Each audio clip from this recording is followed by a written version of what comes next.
very dramatic as always in Final Fantasy games, and there were a couple turning points in the story that were like, whoa, like I was not expecting that, which is always good.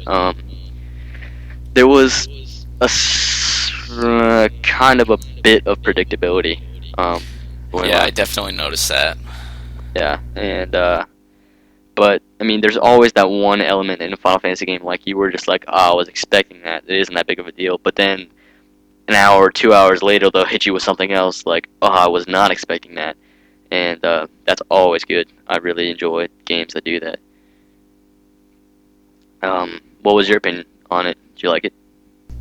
I really liked the storyline. I think, I definitely agree with you on the parts where, you said it was kind of predictable.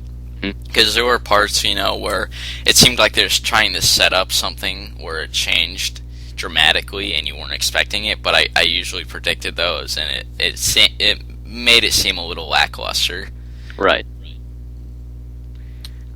Like, one thing is the whole, not gonna spoil anything, like, about it, but the whole Snow and Hope thing, like, that was just like, I was just like, nothing's going, I mean, that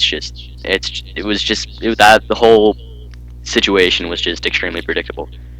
Yeah. It's one of those things, like, you kind of see it happen in real life, and, I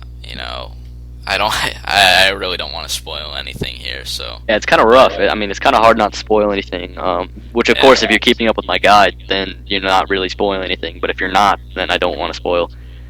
So, if you haven't seen this guide, go watch every single episode, please. 107 parts. Just go devote your life for a couple. Watch all 107 parts. Yeah, go ahead and do that.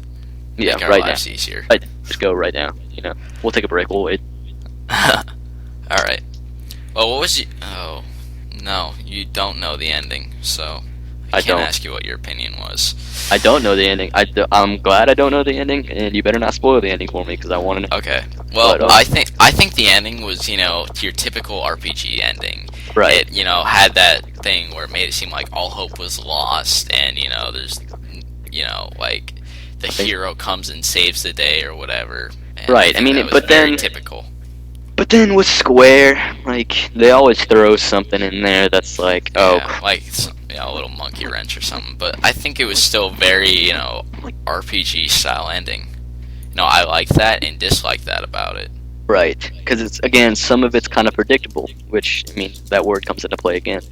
But, I mean, I have my predictions of the ending. No, I do not want to know if my predictions are correct yet, but I do have my predictions of the ending, so. Okay, my personal opinion, I think it was a really good game, and the graphics great, but I think the storyline, I think it was a really good storyline,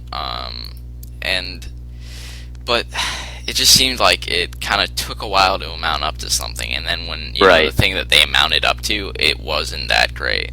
Right, and I mean, it was great. I mean, Metacritic gave it a 83 out of 100, and a lot of these reviews I kind of agree on. One that gave it a 74 says, it's always worth noting that there's a huge difference in visuals in playing this game on the Xbox 360. The game seems to have been made for Blu-ray, and it's only on one disc, making the PS3 version the more appealing one to buy.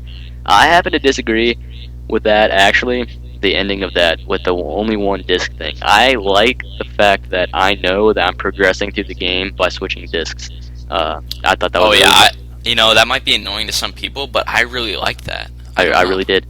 The whole 3-disc thing, the negative part of that would be, oh crap, I lost one of my discs and now I can't play. Like that could be a major problem. Or like one of my discs is scratched. Or if you want to start a new profile and you don't have disc 1. Exactly. And it's just the game is great. I mean, it's not worth a buy unless you want to devote your life to it for a little while, because I mean, the game takes days to beat, and it hooks you onto it, and it's really an addicting kind of game.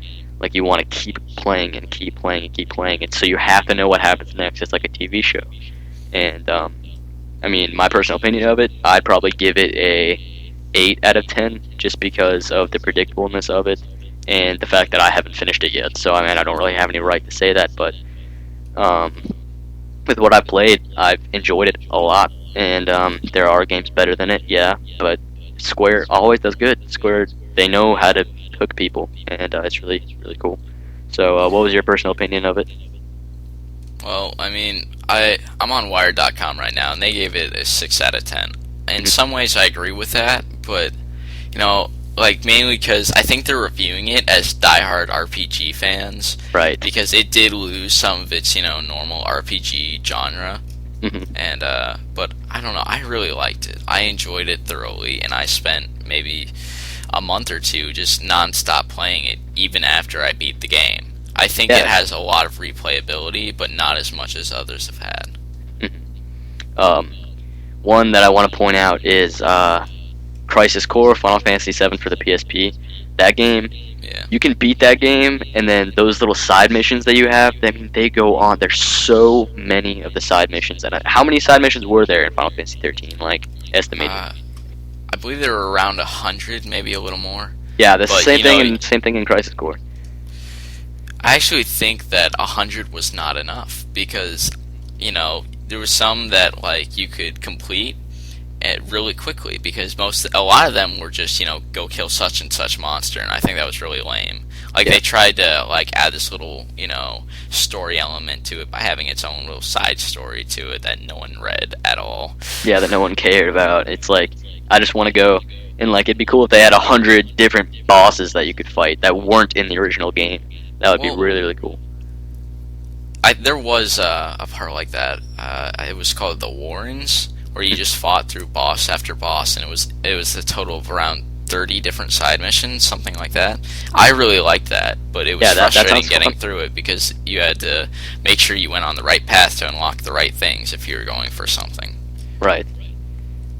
I mean, like, the game has a challenging element to it, as does every Final Fantasy game, and I'm really glad that they don't have difficulties for the game, because that game, I like games without difficulties, because then you don't feel like, okay, well, this guy played it on the hard difficulty, so it's got to be possible, so let's sit here and get frustrated at it forever.